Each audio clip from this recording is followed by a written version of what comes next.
Friends எப்படி இருக்கீங்க? இன்னைக்கு நான் உங்களோட கதை ஒராசு. ஒரு காரில் ஒரு ஃபேமிலி பெங்களூர் போகலான்னு காரில் போயிட்டு இருந்தாங்களாம். போயிட்டு இருக்கும்போது காலையில் பசிச்சுதான். அதனால ஒரு ஹோட்டலில் போய் நிறுத்தி சாப்பிட்டு வந்து காரில் மறுபடியும் ஓட்டிட்டு போனாங்க. மத்தியானம் சாப்பிடுவதனால அதுக்கு ஒரு ஹோட்டலில் நிறுத்து நல்லா நான்வெஜ் சாப்பிட்டு வந்தாங்க. வந்தால் ஒரு கதவுல இந்த சைடு அவங்க காரு கதவுலையே கிராச் ஆயிடுச்சு இருந்துச்சான். ஒரு சொன்னோட என்னாச்சு? சரி ஏதாவது ஒரு வண்டி வந்து ஒலாசி இருப்பாங்கன்னு சொல்லி வாட்ச்மேன் கிட்ட கேட்டாங்க. என்னாச்சு அந்த வண்டியில் ஒராசி இருக்கு அப்படின்னு. இல்லைம்மா நான் பார்க்கல சொன்னாங்க. அப்போ எதுக்கு நீங்கள் என்னதான் வேலை செய்கிறீங்க? அதெல்லாம் பார்க்க தானே உங்களை வாட்ச்மேனாக போட்டேன்னு திட்டிட்டு அவங்க போயிட்டாங்க பெங்களூருக்கு. வேகமாக போனாங்களாம்.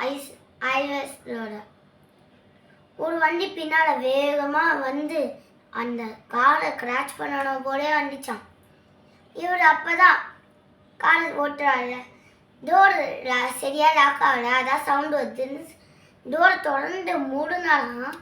அந்த வண்டி வேகமாக வந்து மோதி ரெண்டுமே கீழே விழுந்து கவுந்து எல்லாருமே என்னாச்சுன்னு ஹோட்டல்லேருந்து எல்லாருமே வந்து அவங்களெல்லாம் வெளில எடுத்தாங்க.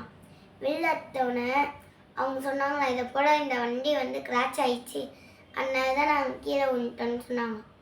இந்த கதையிலேருந்து நம்மளுக்கு என்ன தெரியுதுன்னா, எப்போவுமே வண்டி ஓட்டும் போது பின்னாலுக்கும் முன்னாலுக்கும் 10 அடி மிச்சம் 10 அடியாச்சு கேப் இருக்கணும். சைடில் பார்த்தோன்னா 5 அடியாச்சு கேப் இருக்கணும். இந்த கேப் இருந்தால் மட்டும்தான் நீங்கள் ஓட்டணும். அப்படி ஓட்டலைன்னா நீங்கள் உங்களுக்கு தான் இதை போல் ஒராசா இல்லை ஏதாவது ஒரு தப்பு நடக்கும் அங்கே. அதனால் 5 அடி 10 அடி கேப் விட்டு நீங்கள் ஓட்டுங்க. அதுதான் உங்களுக்கு நல்லது. இந்த கதை உங்களுக்கு பிடிச்சிருந்தா லைக் பண்ணுங்கள், ஷேர் பண்ணுங்கள், கமெண்ட்ஸ் பண்ணுங்கள், மறக்காம பக்கத்துக்கு பை பாய்.